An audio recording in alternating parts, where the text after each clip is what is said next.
এই পারমিশন আমাদের ক্যানিং বিধানসভা কমিটি, যেটা আমাদের একটা কমিটি আছে, সেই কমিটিতে আমরা অলরেডি ছেড়ে দিয়েছি।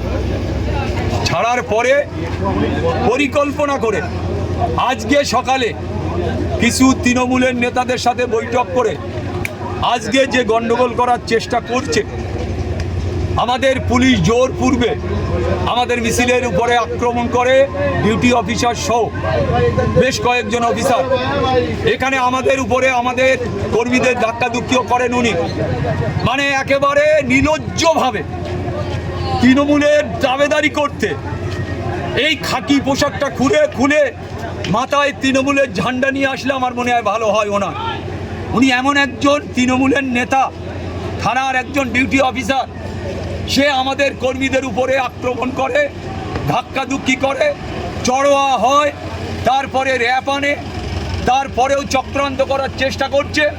আপনারা দেখলেন দুখানা তৃণমূল কংগ্রেসের ঝান্ডা লাগানো, দুখানা বাইক এখানে এসছে, তারা চেষ্টা করছে গণ্ডগোল করার জন্য। আমরা শুধু অবরোধ নয়, এরপরে বৃহত্তম অবরুদ্ধ হবে।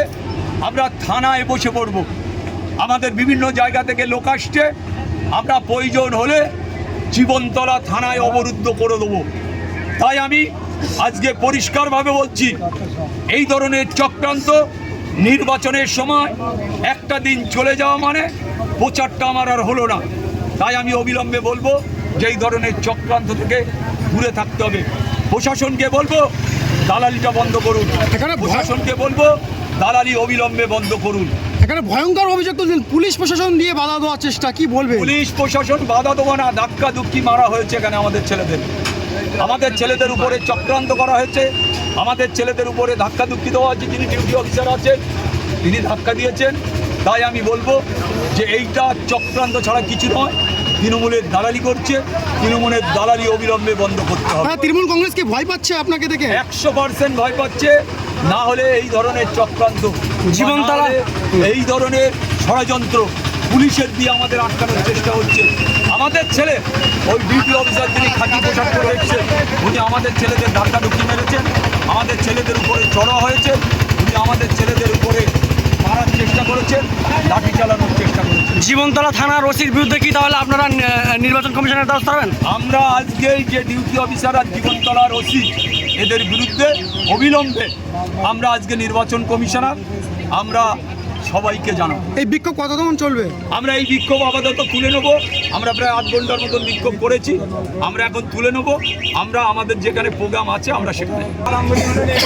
আপনারা সব কিছু জানেন, এলাকার যিনি বাদশা, এলাকার যিনি নেতৃত্ব, তিনি যদি মনে করেন বারবার আরাবুল ইসলামকে আটকানো হবে, তাহলে এর পরে পরিস্থিতি কোথায় যাবে উনিও বুঝতে পারবেন।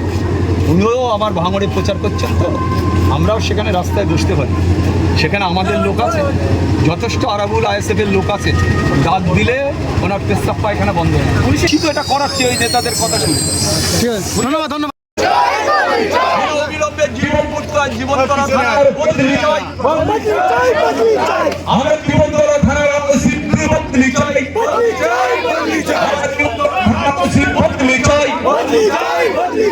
অবিলম্বে ডিউটি অফিসারের বদলি চাই, আমরা অবিলম্বে ডিউটি অফিসারের বদলি চাই, আমরা অবিলম্বে আমাদের জীবনতলার আইসির বদলি চাই, অবিলম্বে জীবনতলার আইসির বদলি চাই, জীবনতলার আইসির বদলি চাই। নির্বাচনের সময় একতরফা দালালি করছে কেন জীবনতলার আইসি? জবাব দাও। নির্বাচনের সময় একতরফাভাবে জীবনতলা থানার ওসি দালালি করছে কেন? অবিলম্বে বন্ধ করতে হবে। এই জীবনতলার ওসির বিরুদ্ধে লড়ছি, অবিলম্বে জীবনতলার ওসির বিরুদ্ধে লড়ছি,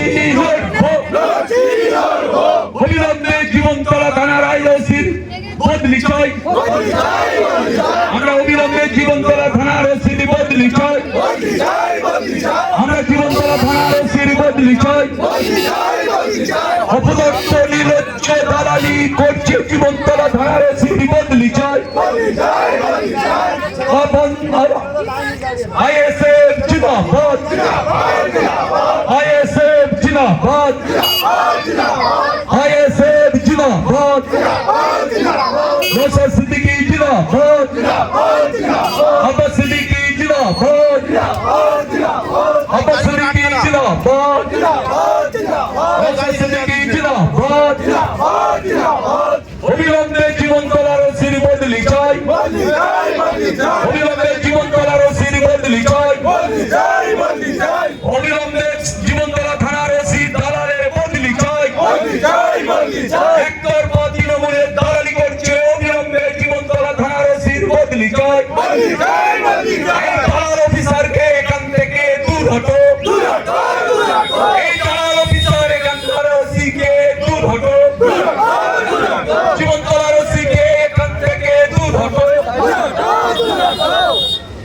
আইএসএফ জিন্দাবাদ, আইএসএফ জিন্দাবাদ, আইএসএফ জিন্দাবাদ, আইএসএফ জিন্দাবাদ, আইএসএফ জিন্দাবাদ। অবিলম্বে জীবনতলা থানার ওসির বদলি চাই,